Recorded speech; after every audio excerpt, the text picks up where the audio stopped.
Now I request మీరు ప్రియద లాస్ట్లో దర్శి గారు. ఎస్, అందరికీ నమస్తే. నేను చాలా లాస్ట్ మినిట్లో నాకు చెప్పారు, ఒక ఒక ఇండిపెండెంట్ సినిమా ఉంది, కొత్త సినిమా ఉంది, మీరు సపోర్ట్ చేయాలనగానే వంశీ అన్న చెప్పగానే నాకు చాలా ఏ సినిమా అని అడిగాను. నాకు ట్రైలర్ అశోక్ పంపించాడు, చూశాను. చూస్తున్న ప్రతి క్షణం నాకు నా పాత మెమరీసే గుర్తొచ్చాయి. నా చిన్నప్పుడే గుర్తొచ్చింది. వీధిలో ఒకే టీవీ ఉండేది. ఆ టీవీ ముందు సండే రోజు సాయంత్రం 4 అందరం అక్కడికి చేరుకునేవాళ్ళం. ఎందుకంటే అక్కడ చాలా గొప్ప గొప్ప సినిమాలు వచ్చాయి. ఆ రోజుల్లో మనందరికీ ప్రపంచాన్ని పరిచయం చేసిన ఏకైక టీవీ ఛానల్ మన దూరదర్శన్. అట్లాగే ఐ థింక్ రేడియో కూడా, మనం నేను రేడియో వింటూ పెరిగాను చిన్నప్పుడు. అంటే టీవీ రాకముందు విషయం చెప్తున్నాను నేను.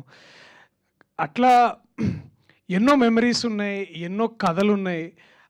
ఆ సినిమా చూసి నెక్స్ట్ డే మార్నింగ్ అదంతా ఎలా ఉంటుందో, ఆ విషయాలన్నీ ఎలా మాట్లాడుకుంటాం చాలామందికి ఆ కాలం వాళ్ళకి తెలుసు. అదంతా నేను కూడా మల్లేశం సినిమా చేస్తున్నప్పుడు అలాంటి సీన్లు రాపించుకొని అవన్నీ చేయడం జరిగింది. అండ్ అలాంటి ఒక సాయంత్రం పూటే నేను స్వయం కృషి అనే సినిమా చూశాను. చిరంజీవి గారు అంటే ఎలా ఉంటారో తెలుసుకున్నాను. అలాంటి ఒక సాయంత్రం పూటే నేను సాగర్ సంగమం అనే ఒక సినిమా చూశాను. అలాగా చెలించిపోయి ఎప్పుడైనా నేను నటుడిని కావాలని అనుకున్నాను. ఇవాళ మీ అందరి ముందు ఇలా నించోగలిగాను. ఎక్కడో ఒక దగ్గర ఈ దూరదర్శన్ కూడా మా జర్నీలో ఒక పార్ట్, మమ్మల్ని తీసుకురావడానికి కూడా ఒక పార్ట్. అండ్ ఇందాక మీరు మాట్లాడుతుంటే అవన్నీ అందరూ అన్నట్టు చాలా లైక్ ఒక చిన్న రీవైండ్, ఒక టైం క్యాప్సూల్. మీ భాషలో, మీ గొంతులో ఆ చిన్న టైం క్యాప్సూల్లో ఏదో ఉంది. సడన్గా అందరం అక్కడికి వెళ్ళిపోయాం. సో చాలా బాగా అనిపించింది. అండ్ ఇది ఒక కమ్యూనిటీ ఫీలింగ్. అంటే ఇప్పుడు ఈ ట్రైలర్లో చూపించినప్పుడు ఒక ఇద్దరు ప్రేమికులు కలుస్తారు. ఒక సంస్కృతిలో, తెలుగు భాషలో ఇలాంటి ఎన్నో కథలు ఉన్నాయి మనం చెప్పుకోవడానికి. ఎంతోమంది పుస్తకాలలో కూడా రాశారు. ఎంతోమంది ఇప్పుడు కూడా కథలుగా చెప్పుకుంటారు. అప్పట్లో ఏంట్రా మీకేం తెలుసురా అని చెప్తుంటే మా ఇంట్లో కూడా సరేలే ఏదో లెక్చర్ లాగా అనిపిస్తుంది కానీ, బట్ తర్వాత మేము నెమరు వేసుకొని చూస్తే ఇవన్నీ బాగా అనిపిస్తాయి. సో ఈ ట్రైలర్లో ఇలాంటి కథను తీసుకొచ్చినందుకు ముఖ్యంగా దర్శకులకి, నాకు రైటర్స్కి నా ప్రత్యేక కృతజ్ఞతలు. Thank you so much for doing this.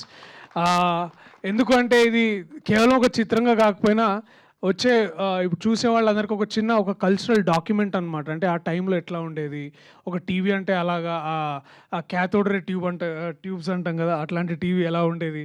ఇవన్నీ ఇప్పుడు ఏంటంటే ఇవన్నీ చేయాలంటే మళ్ళీ నాగశ్విన్ లాంటి ఒక మంచి డైరెక్టర్ వచ్చి ఒక మహా లాంటి ఇలాంటి సినిమాలో తీస్తే ఇలాంటి ఆర్టిఫాక్ట్స్ బయటకు వస్తాయి. కానీ కేవలం నాగశ్విన్ లాంటి వాళ్ళే కాదు, ఇట్లాంటి కార్తికేయ లాంటి వాళ్ళు కూడా తీయొచ్చు, ఇట్లాంటి సువీక్షిత్ లాంటి వాళ్ళు కూడా దీని వెనకాల నుండి దాన్ని ముందుకు తీసుకురావచ్చు అనే ఆ విషయం.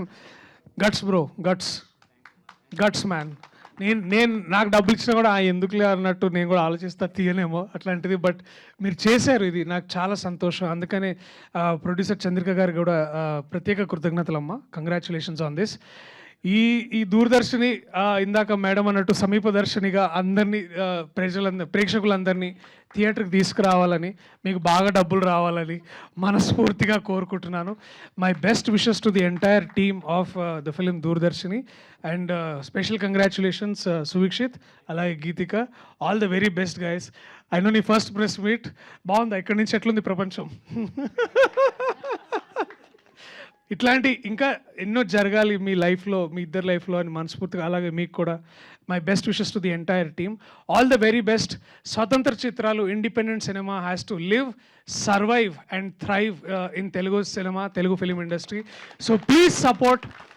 May 15th ఇవాళ నేను వచ్చిన కారణం కూడా అదే. నా వంతు ఒక ఉడతా భక్తిగా ఇలాంటి ఇండిపెండెంట్ సినిమాకి ప్రోత్సాహం కలిగించాలని, అండ్ మీరు కూడా ఆ పని చేస్తారని. ఎందుకంటే గొప్ప సినిమాలు, మంచి కథలు రావడానికి మా బాధ్యత ఎంత ఉందో మీ బాధ్యత కూడా కొద్ది గొప్ప ఉంది. సో దయచేసి మమ్మల్ని బ్లెస్ చేయండి at the theatres on the May 15th.